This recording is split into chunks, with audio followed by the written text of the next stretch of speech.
Amados irmãos, a paz do nosso Senhor Jesus esteja sobre cada vida nesta noite. Eu quero convidar você a abrir o coração, não apenas os ouvidos, porque o que vamos refletir aqui não é apenas uma mensagem para ser ouvida, é uma verdade para ser vivida.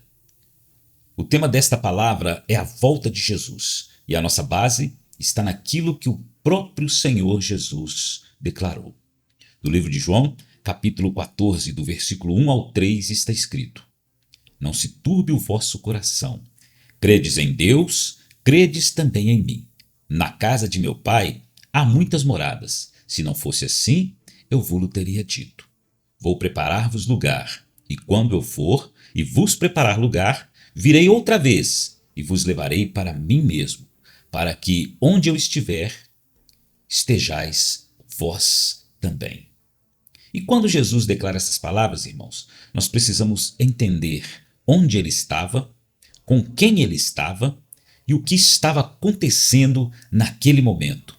Porque isso muda completamente a forma como nós ouvimos esta promessa. Jesus não estava em um momento de tranquilidade.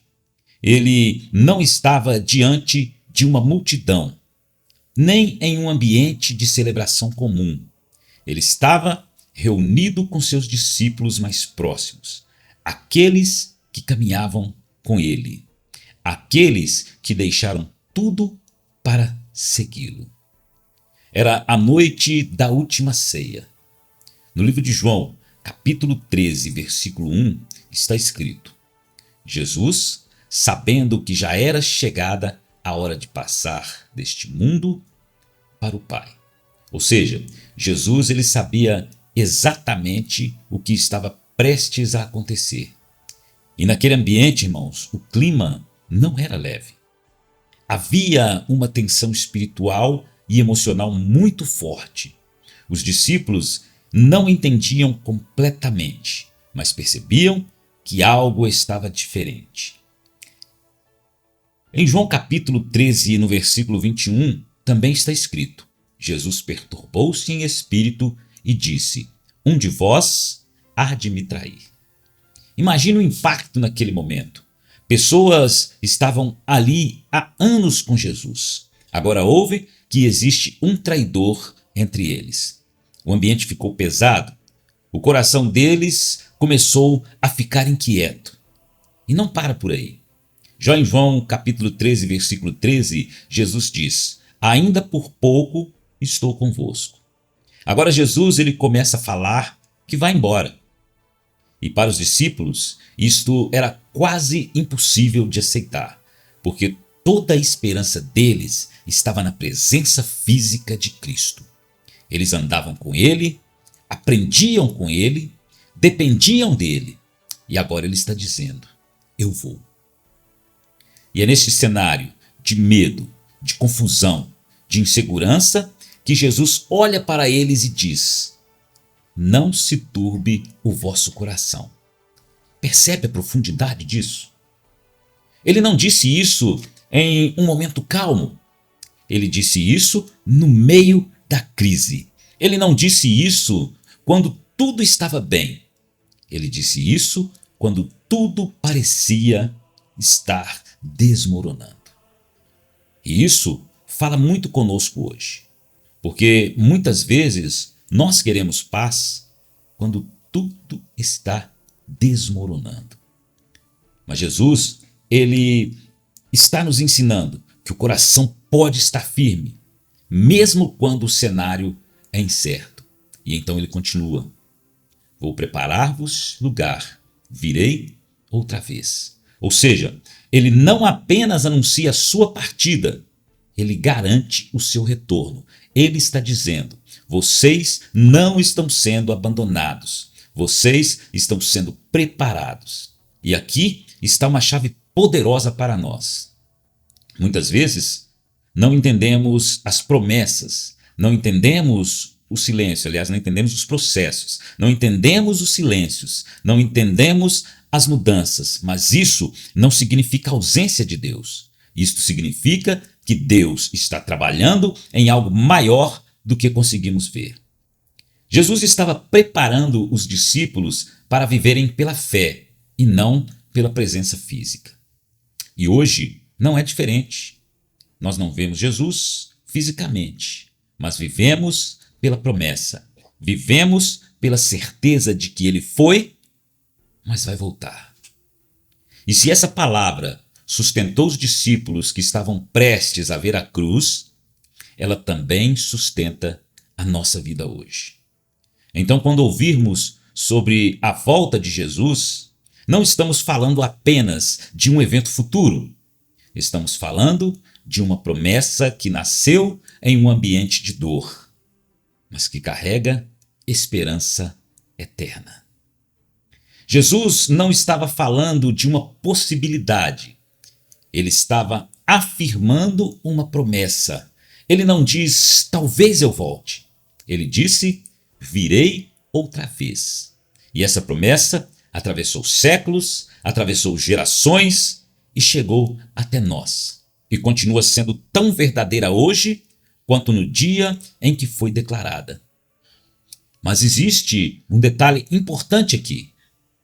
Começa dizendo, não se turbe o vosso coração. Isso revela que o contexto desta promessa não é apenas sobre o futuro, mas sobre o presente. Porque viver esperando a volta de Cristo não é viver em ansiedade, é viver em confiança. Nós estamos em uma geração que facilmente se perturba. As notícias perturbam, os problemas perturbam, as incertezas perturbam. Mas Jesus está dizendo, mantenha o coração firme, porque existe um destino preparado. E quando ele fala que vai preparar lugar, ele está nos mostrando que a eternidade não é algo improvisado. Existe um plano, existe um lugar, existe um propósito eterno. Agora, ao mesmo tempo em que esta promessa traz consolo, ela também traz responsabilidades. Porque se ele vai voltar, então a forma como estamos vivendo precisa ser analisada. No livro de Mateus, capítulo 24, versículo 42, está escrito: Vigiai, pois porque não sabeis a hora que há de vir o vosso Senhor. Perceba que Jesus não apenas anuncia que vai voltar. Ele ensina como devemos viver enquanto esperamos. E a palavra central aqui é vigiar. Vigiar não é viver com medo constante, não é viver em pânico espiritual. Vigiar é estar consciente, é estar atento, é não viver no automático, porque o maior perigo da vida espiritual não é a oposição, é a distração. Muitos se afastam de Deus por decisão inconsciente, mas por negligência. Não por decisão consciente, mas por negligência. É um dia sem oração, depois 2, depois uma semana. É um afastamento pequeno que com o tempo se torna grande. A Bíblia nos mostra isso de forma muito clara na vida de Ló. No livro de Gênesis, no capítulo 13, versículo 8, está escrito assim: Disse Abraão a Ló: para que não haja contenda entre mim e ti. Ló, ele estava ao lado de Abraão, caminhando com alguém que tinha aliança com Deus, vivendo perto da promessa. Mas, em vez de valorizar essa proximidade, ele começou a olhar para outras coisas. Já no versículo 10 está escrito assim: Levantou Ló os olhos e viu toda a campina do Jordão, que era bem regada. Ele escolheu pelo que parecia melhor aos olhos, não pelo que era espiritual. E então começa o afastamento. No versículo 12, a palavra ela prossegue dizendo: Armou as suas tendas até Sodoma. Ló não rompeu com Abraão de forma brusca. Ele apenas foi se distanciando. Saiu da companhia, saiu da cobertura, saiu da direção. E quando percebeu, já estava vivendo dentro de Sodoma, no meio do pecado, bem no centro da morte. E é assim que muitos se afastam. Não é de repente, é aos poucos, é deixando a presença, é se afastando de quem te aproxima de Deus, até que um dia já está longe, atolado no pecado, e nem percebeu quando chegou lá. E enquanto isso, a vida vai sendo ocupada por outras coisas: trabalho, preocupações, redes sociais, compromissos, entretenimento. Nada disso é necessariamente errado, mas tudo isso pode ocupar o lugar de Deus. E quando percebemos, meu amigo, estamos mais conectados com o mundo do que com Jesus. No livro de 1 Tessalonicenses, capítulo 5, no versículo 6, está escrito assim, ó: não durmamos, pois, como os demais, mas vigiemos e sejamos sóbrios. Aqui o apóstolo Paulo, ele está reforçando o mesmo princípio. Ele fala de um estado espiritual de vigilância e ele usa a expressão não durmamos. Isso não é sobre o sono físico, é sobre o sono espiritual. Existe gente viva fisicamente, mas adormecida espiritualmente. Está na igreja, mas não está sensível. Ouve a palavra, mas não pratica. Conhece a verdade, mas não vive. E esse é um dos maiores perigos dos últimos dias, porque a volta de Jesus, ela não vai pegar apenas o mundo de surpresa.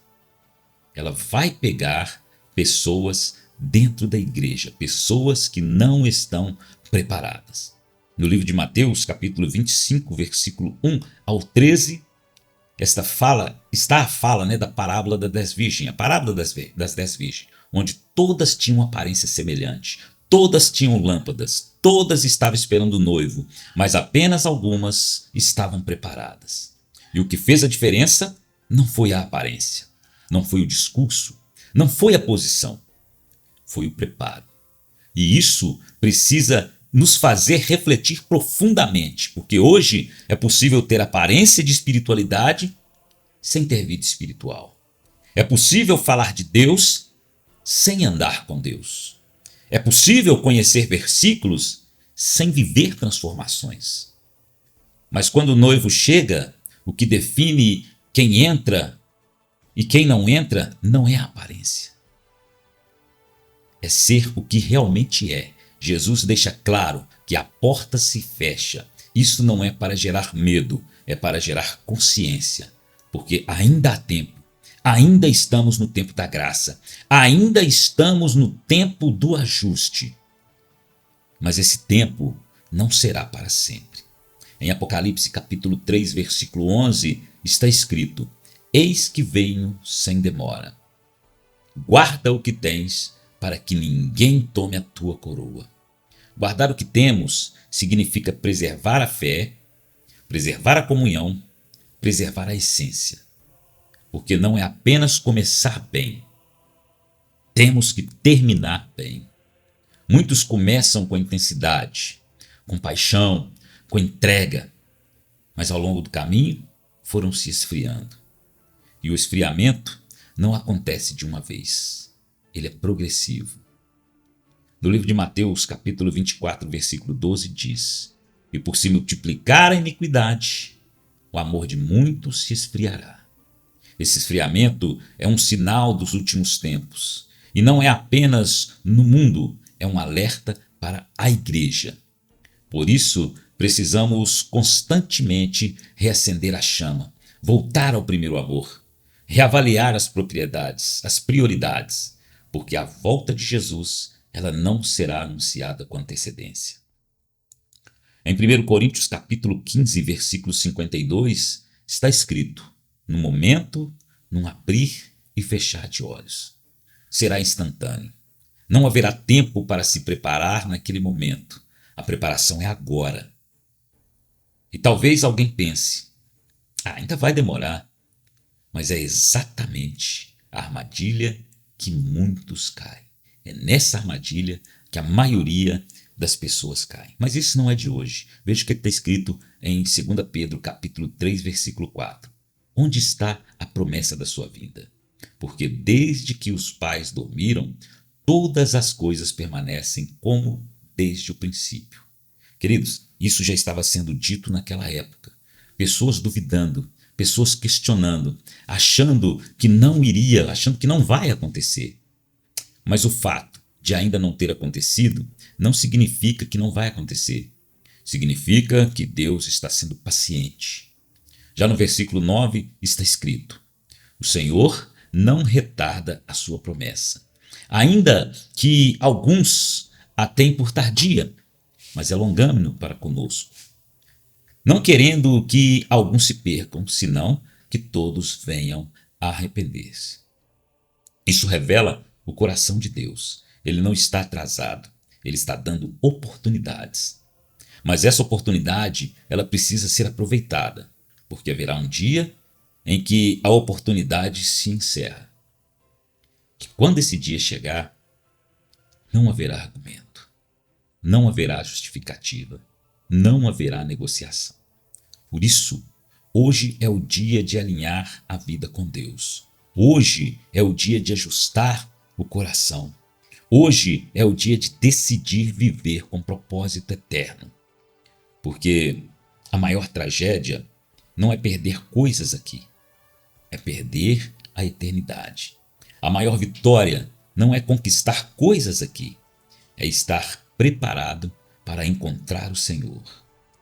Então que esta palavra não fique apenas como informação, mas como transformação. Que ao sair deste vídeo hoje, você não apenas lembre do que foi falado, mas viva de forma diferente, com mais consciência, com mais vigilância, com mais entrega, porque Ele prometeu e Ele vai voltar. E que neste dia, e quando este dia chegar, possamos estar prontos, possamos estar preparados. Um forte abraço para você e até a próxima. Valeu!